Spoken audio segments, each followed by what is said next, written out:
Criptozoologia, um nome chique para o estudo de criaturas que, pelo menos ainda, não são reconhecidas como verdadeiras. Acontece que por todo o mundo existem histórias e avistamentos de criaturas que desafiam as mentes mais céticas. Seja em contos de folclore ou histórias populares, o nosso Brasil não decepciona nas suas criaturas bizarras e desconhecidas. Hoje no Contos da Fogueira eu te apresento 3 criaturas que desafiam os cientistas. Algumas você talvez conheça, outras vão te surpreender, mas uma coisa é certa, você não quer encontrar com nenhuma delas. Mas antes de começar, a gente traz vídeos como esse aqui toda semana. Então se você gosta desse estilo de conteúdo, por que não se inscrever no nosso canal, curtir esse vídeo e clicar no nosso sininho para você ser notificado de todas as nossas novidades a partir de agora. As tribos indígenas amazônicas contam uma história. Uma história que aterroriza aqueles que desrespeitam a floresta. Primeiro, um cheiro insuportável. Depois, um grito que parece mais um trovão. E depois, um vulto gigantesco. São as coisas que você consegue enxergar logo antes do seu fim. E é essa história que você vai ouvir agora. Em um mundo esquecido pela civilização, onde a natureza reina suprema, existe uma lenda tão antiga quanto as centenárias árvores da Amazônia. Imagine uma criatura terrível, com pelos longos e impenetráveis, um olhar que mais parece ver dentro da sua alma e uma boca que se estende até o estômago. Esse é o Mapinguari, o guardião da Amazônia. Muitos são os que ousaram entrar no seu domínio, mas poucos são os que voltaram para contar a história. Dizem que os seus gritos paralisam a alma e que suas garras ceifam a sua vida sem piedade. Nascido de uma maldição, o Mapinguari é um lembrete do que acontece quando você desrespeita a natureza. Segundo a tradição oral indígena, o Mapinguari poderia ser ou um caçador ou um antigo pajé. Em qualquer que seja a ocasião, ele é uma criatura amaldiçoada a se tornar um guardião implacável da Amazônia, punindo todos aqueles que ousam agredi-la. A gente começou aqui com a lenda do Mapinguari porque ele é o nosso pé grande, né? O nosso Sasquatch, né? Então, assim, o Brasil, ele não decepciona de novo. Isso sendo verdade ou não, você acreditando nisso ou não, a verdade é que muitos países, muitos lugares têm o seu próprio pé grande, sabe? Aquela coisa de um grande macaco que anda pela floresta, muitas vezes ele nem tem muito fundamento assim. Agora, a gente foi muito mais a fundo do que isso. A nossa lenda não é só um pé grande, na verdade, essa criatura ela não é nem baseada num macaco. Na verdade, os estudiosos da criptozoologia comparam essa criatura mais a uma preguiça gigante, daquelas que existia lá na época da Era do Gelo. Lá. Sabe os... É uma comparação meio besta, mas sabe o Cid da Era do Gelo? É meio que aquilo ali, é uma preguiça grande. Até porque o Cid é uma preguiça gigante, tá? Se você não sabia, porque ele é... tipo, uma altura condizente com a de um tigre, dente de sabre, e é mais ou menos a metade do mamute. Então uma preguiça normal não é desse tamanho. Enfim, ele é uma preguiça gigante. Só que agora, voltando para o Mapinguari, ele não é só uma preguiça gigante. Ele tem um olho só. Sim, ele tem um olho só. E a boca dele vai lá da onde começaria normalmente a boca, né? Só que até o estômago. Então, assim, ela é na vertical, assim, né? Toda aberta. Cara, vai dizer, isso é muito legal. É muito melhor do que qualquer pé grande por aí. Agora, uma coisa é comum entre as duas lendas, né?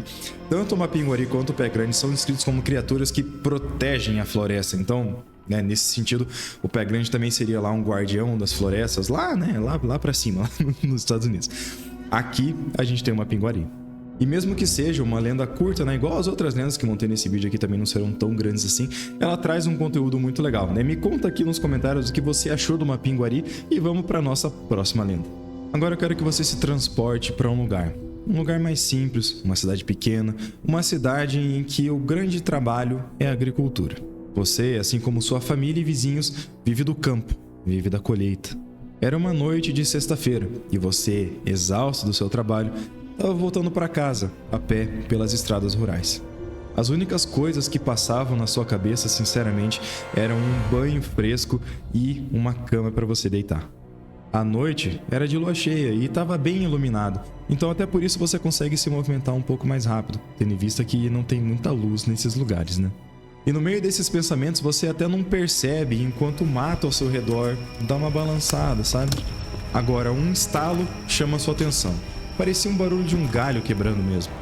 Você para de caminhar e até olha pra trás, assim, um pouco assustado, mas isso até não é tão estranho porque você tá acostumado com os animais mesmo, né? E você até continua andando um pouco, mas o que aconteceria a seguir, você não tinha nem como prever. Ao prestar bastante atenção nos arbustos que estavam na sua frente, você enxerga uma coisa que estava refletindo de lá de trás. Um par de olhos. Um par de olhos amarelos que, de repente, começaram a se levantar do chão. No meio da escuridão, você não consegue entender muito bem o que é aquela silhueta. Agora, o que dá pra entender é que ela tem mais de 3 metros de altura. Você tá completamente em transe. Seu sangue congelou e você simplesmente não consegue se mexer, por mais que a única coisa na sua cabeça seja fugir dali. E de repente salta da mata até a estrada uma criatura, meio homem, meio lobo. E como se você fosse despertar do seu transe por um choque, você lembra das histórias que os seus avós contaram sobre uma criatura que aterroriza os campos nas noites de lua cheia. Você pega o seu facão para tentar se defender, mas é inútil, já é tarde demais. Com garras e dentes extremamente afiados, basta um golpe da criatura para te derrubar no chão e te deixar completamente imóvel. A ferida no seu estômago expôs todos os seus órgãos, e por mais que você tenha um pouquinho de vida ainda, você sabe que é inútil lutar. Nos seus últimos suspiros, quando a sua vida passa diante dos seus olhos, você agradece pela vida que teve. E a última coisa que escuta é um uivo congelante. Em terras brasileiras, surge a história de uma criatura amaldiçoada. O lobisomem, uma criatura tão temida, carrega consigo a maldição da licantropia, transformando-se em lobo nas noites de lua cheia. Diz a lenda que o lobisomem é o resultado de uma linhagem de um casal que tem 6 filhas meninas e um filho homem no 7º filho. Aos 13 anos de idade, a sua maldição iria se revelar, transformando-se num lobisomem condenado a vagar pelas noites de lua cheia de terça e sexta-feira à procura de vítimas. Uma criatura imensa, com mais de 3 metros de altura, garras e dentes extremamente afiados, capazes de derrubar um homem em um só golpe. Mas a lenda do lobisomem traz um vislumbre de esperança. Dizem que o lobisomem pode ser libertado por aqueles mais corajosos que ousarem enfrentá-lo com cera de velas abençoadas ou balas de prata. O que eu poderia falar aqui do lobisomem que já não foi dito? É uma das criaturas com certeza mais famosas de qualquer criptozoologia, folclore do mundo inteiro. O que diferencia muito, às vezes, as lendas é a origem delas, né? Aqui no Brasil, a gente tem essa peculiaridade de que o lobisomem pode ser o 7º filho de uma relação que teve 6 meninas até então, né? É uma coisa extremamente específica, né? Agora, tem algumas pessoas que falam também, embora seja uma coisa mais incomum, né, que o lobisomem pode ser fruto também de uma relação de traição, né? Só que ninguém acredita muito nessa versão, não. E só fazendo um parênteses aqui, eu não sei como que funcionaria pra você brigar com um lobisomem com cera de velas amaldiçoadas. Agora, a questão da bala de prata, tipo assim, é igual a estaca de madeira no coração do vampiro, né? Tipo, quem não morre com essas coisas, né? Mas enfim, no caso dessas lendas aí, tá implícito que mesmo que você acerte uma bala comum, o lobisomem ele não vai morrer, né? Enfim. E eu trouxe aqui a lenda do lobisomem, por mais que ela seja bem comum, para apresentar essa versão brasileira dela. Só que agora eu vou contar uma coisa que aconteceu comigo, bem engraçado. Quando eu era criança, a minha avó morava, ainda mora na verdade, né? Numa cidadezinha bem pequena, assim, bem pequena mesmo. A gente deve ter umas 1000 pessoas, assim, mais ou menos, que moram na vilazinha lá. Então, assim, uma comunidade rural, bem restrita e bem religiosa, principalmente. Determinado dia, eu e mais algumas crianças que eu conhecia de lá, né, estava na minha avó num dia de Halloween. E a gente se fantasiou para ir pedir coisas nas casas, né? Assim, não ia pedir muito não, a gente foi mais para fazer arte mesmo e tentar assustar as pessoas. Enfim, nesse dia eu coloquei uma máscara de lobo, né? Tipo assim, cara, mas eu era criança, é só uma máscara de lobo. Mas tudo bem. No momento que eu toquei a campainha de uma casa, não toquei a campainha não, né? Bati na porta que não tinha campainha. A pessoa atendeu, só que antes dela atender, eu me escondi, né? Era uma mulher assim, mas tipo, uma mulher não era tão velha, sabe? Sei lá, na época devia ter uns 30 e poucos anos, assim. E eu me escondi do lado ali da casa, né? E quando ela abriu a porta, eu dei um susto nela com a máscara de lobo. E ela saiu correndo atrás de mim com um cabo de machado pra me bater. Enquanto ela corria atrás de mim, ela tava gritando: filhote lobisomem, tem que matar o filhote. Você sabe, tipo, cara, as pessoas realmente acreditavam nisso, sabe? É muito engraçado.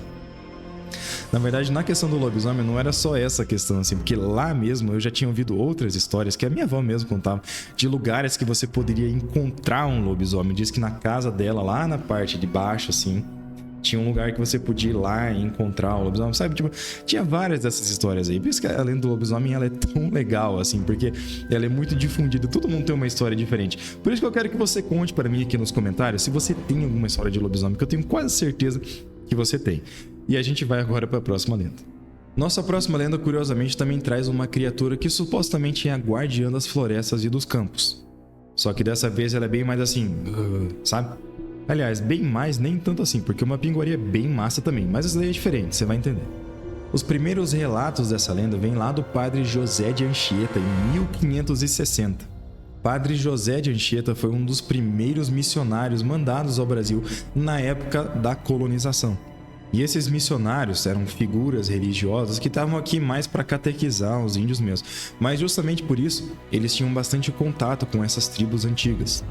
E essas tribos antigas contavam histórias do espírito de uma serpente que protegia a floresta. E essa criatura se chama Boitatá. Eu acho que você já ouviu falar dela. Boitatá, em Tupi-Guarani, significa literalmente coisa de fogo. E é representado como um espírito de uma serpente, mesmo, que pode voar e ela tá pegando fogo. Agora, justamente por isso, o Boitatá ele é mais associado a ser uma criatura que protege a floresta contra queimadas especificamente e que persegue e pune todos aqueles que ameaçam a selva com fogo. Hoje em dia, a ciência explica talvez a origem dessa lenda como sendo um fenômeno chamado fogo-fato, que, assim, sem ser muito teórico, até porque eu mesmo não sei tanto sobre isso, mas é um fenômeno que acontece a combustão, por causa do calor, de gases de matérias orgânicas em composição. Em composição não, desculpa, em decomposição. Então, assim, quando morre um animal, quando tem cocô do bicho ali, as bactérias vão lá, se alimentam dessa matéria orgânica, elas produzem gases, e esses gases são inflamáveis, e aí, de repente, com o calor, pode ser que pegue fogo. E aí, o cérebro do indígena, na época lá, vendo aquilo ali, uma coisa que do nada pegou fogo, e tem um formato grande, se quase, é uma serpente de fogo. Só que a versão de ser um espírito vingativo é bem mais legal, né? Boitatá, apesar de ser uma lenda bem famosa, e a gente aprende até na escola isso, é muito difícil de você encontrar relatos de pessoas que realmente assim falam: não, eu vi um boitatá, sabe? Até porque, posso estar errado, mas é uma coisa mais do norte do Brasil, né? Norte e nordeste. Aqui pro sul, onde eu moro, não tem muita lenda do boitatá, tem mais lambizame. Mas eu quero saber de você já viu o boitatá? Já tem alguém que te contou uma história de que viu o boitatá? Me conta aqui nos comentários, eu vou adorar saber. Mas uma coisa é certa, esse nosso Brasil tem várias criaturas que sinceramente merecem filmes. Tem alguma que por acaso você queira saber que eu não falei hoje? Coloque pra mim aqui nos comentários, de repente a gente faz um vídeo sobre isso. E já que você chegou até aqui, por que não se inscrever no nosso canal, curtir esse vídeo e ligar o nosso sininho para você ficar a par de todas as novidades e não perder nunca mais um vídeo que nem esse? Muito obrigado por ter assistido até aqui, um grande abraço, falou!